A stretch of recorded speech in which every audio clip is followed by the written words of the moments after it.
In 1999, a 14-year-old girl of Turkish origin presented with vertigo and generalized tonic-clonic seizures.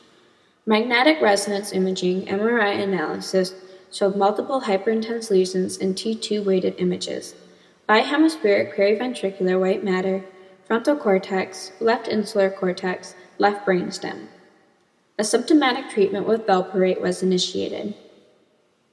In 2002, 3 years after onset of central nervous system (CNS) inflammation, a mild thrombocytopenia, 110 times 103 cells per microliter occurred for the first time, but no further diagnostics were carried out. In the next years, she experienced various neurological symptoms such as hypothesia, weakness of her right arm, vertigo, and double vision. These relapses occurred in a frequency of 1 to 6 events per year.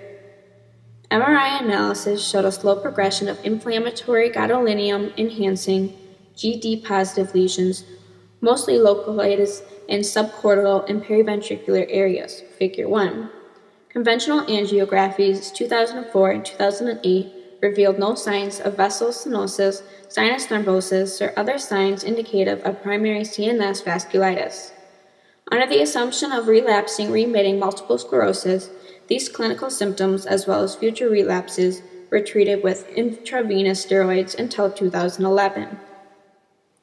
After a patient's first presentation to the clinic in 2011, an extensive clinical re-evaluation was performed due to an increasing doubts concerning the initial diagnosis of multiple sclerosis.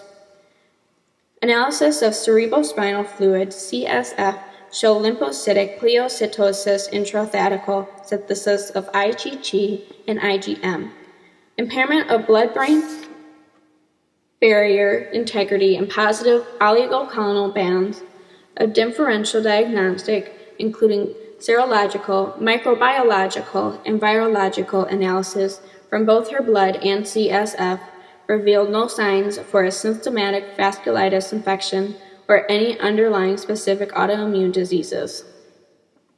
After another relapse presenting with unsystematic vertigo, we ultimately clarified the nature of her inflammatory leukoencephalopathy by performing a brain biopsy.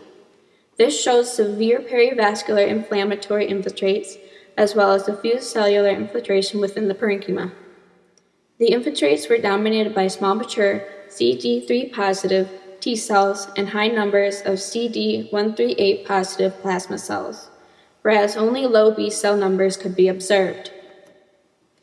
A diagnosis of Evans syndrome, ES, is a rare hematological disease commonly defined by the combination of simultaneous or sequential autoimmune hemolytic anemia, AIHA, and immune thrombocytopenia, ITP, sometimes associated with neutropenia in the absent known underlying etiology. Based on the detection of CD20 positive cells and CD138 positive plasma cells, both by flow cytometry assessment of her CSF and by immunohistochemical stainings, we initiated treatment with anti-CD20 monoclonal antibody rituximab. This treatment regimen could beneficially use in CNS inflammation and has already been reported to be effective in cases of ES. Prognosis: Evans syndrome.